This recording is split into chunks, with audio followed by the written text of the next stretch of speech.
Hey, peace be with you. It's the Horn here. Taking my walk. They still flushing my tank out. So I'm taking a walk. I just finished eating. So I'm walking some of that food down. And as you guys know, I teach that every 7 years, the human being gets judged by God every 7 years based off of your good and bad deeds. Every 7 years you get a divine judgment. Within that 7 year period, you get what I call prophet trials. Now, you might be getting trials that aren't just the prophets in the Bible, but I just call it the prophet trials because most trials you'll get, if it'll be a similar trial that a prophet had, but you could be having a trial from somebody else in the Bible, any of the kings, anybody really. That's why I always tell people it's good to study the actual people in the Bible and not just like studying from a what I believe point of view. Always study the prophets off top. That's every single one of them. Even Muhammad, Prophet Muhammad. I know some of you guys got your things about the Quran, but you're really hurting yourself not studying all the prophets. Even down to Elijah Muhammad for us foundational Black Americans. Best to know all your prophets. Okay, so I'm saying all that to say, I'm 41. So I got 2 more years in my, I'm in my, 28, 35. I'm in my 5th life cycle. I'm at the end of my 5th life cycle. 43, I'll be in my 6th life cycle. And I had a few different prophet trials this life cycle. But one that I know for a fact is going to roll over into my next life cycle, because some trials you pass and it goes away. Some trials may roll over into your next life cycle. Me driving trucks, I knew instantly, well, before I started driving trucks, I had a voice tell me I was going to take a Jonah trial. And this was before I really accepted my gift. So I believed it when it happened, but then I convinced myself, and then I let others around me convince me that maybe I was having a moment of insanity, I guess we could say. But a few months later, I ended up driving trucks, and instantly when I saw the truck, I thought about the whale, and I was like, oh, that voice that told me I was going to have a Jonah trial was telling me the truth. I'm not crazy. So I'm in a Jonah trial. My Jonah trial is going to roll over into my next life cycle, but I'm speaking about my Jonah trial because as you know, as you guys remember, Jonah was very bitter and angry in his story, and I've really come to realize that I was bitter and angry while I'm on this Jonah trial. And you hear people say all the time not to be bitter or angry or anything towards people, because you're dealing with spirits, not people. And you always hear people say that. But I can honestly say it ain't until right now that I really learned what that meant. And I don't think I would have truly learned it if I really didn't start digging into the Bible, the Quran, and the Apocrypha as heavy as I have been. If I didn't allow my belief to open up more than what it was. If I didn't give myself a bigger faith, I think I would have still been holding on to spirits myself, because ultimately bitterness, anger, all these feelings, they come from spirits. And once I realized the spirits within myself and that they aren't really my emotions, but it's a spirit driving that emotion. And then I really saw that about other people.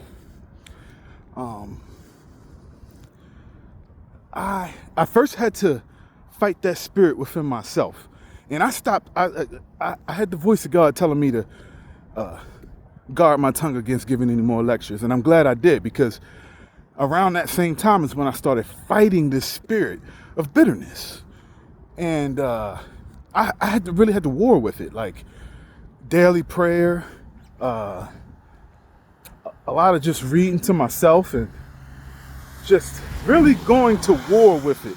I even now, my prayer life, my chanting life, my worship life is like so much stronger now, because I think I did it in the past, but I never saw the power of it, like how it actually does protect you and puts defense on you. So I'm saying all that to say, the trials are important, guys, and it's always good to ask God to help you to pass them, because ultimately you'll just be bringing yourself into peace, and there is no greater peace than inner peace. You can have chaos going on all around you, but when you got that inner peace of God, don't nothing matter. You'll have obstacles come, and they'll seem like nothing, because you know God got you. You know, you might have things that trouble you. Like I'll say, for me, even when it comes to me, like I said, I had some bitterness, I had some anger, and I had to really realize that some of that stuff was just pride. Me just being prideful about myself, and realizing I'm not even really a prideful person. I mean, when you think of pride, you think of ego, you think of sometimes we don't look at pride as offense. You know what I mean? Especially if and not that I'm used to being a victim, because I'm not, but if you feel victimized, or you come up with that energy of victimhood on you, you might develop a certain kind of pride about, oh, I can't believe this person did that to me, or this person did that to me. But it's pride nonetheless. And you have to fight that spirit off of you. It will block you from God. It doesn't matter. It will block you. It will block your blessings. It'll block you from relationships with people that you're supposed to have relationships with. It'll snatch all kinds of stuff from you. Some stuff you might see and some stuff you might not see. And ultimately, that's with Satan and the evil gen that want to see you fail these trials. That's what they want to see. They want to see you lose out on blessings and things that are supposed to come to you, but they can't, because you're holding on to all these low vibrational spirits. And those low vibrational spirits make you cleave to low vibrational emotions, which will continuously keep you connecting to low vibrational people, and you'll be cleaved to the world and not cleaved to God. And we should always strive to be cleaved to God. And it just took me a real long time to really understand that whole process of belief versus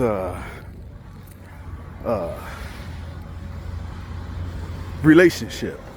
I'll say it like that. Belief versus actually having that relationship. And I hear some people say, you know, they don't need the constant prayer and meditation and all that kind of stuff. Man, I don't know. For me, I need it. You know, I pray 5 times a day at a minimum. Oh, it's prayer time right now, but I ain't nowhere near my truck, so I gotta wait. I'm gonna double back. I just hit a U-turn. I'm gonna double back and go pray. But yeah, I'm gonna hit my 5 prayers. I'm gonna do more if I can. And if I ain't praying, I'm chanting and keeping my mind with God so that lower vibrational spirits don't try to take my mind places I don't want it to be. So, I just felt like chatting on this little break, on this little walk. Maybe it might help somebody, maybe not. But the trials are real. Every 7 years, you're gonna get judged off of your good deeds and bad deeds, and you can believe it or not. But all you gotta do is look at your life and divide it every 7 years, and you'll see. Later.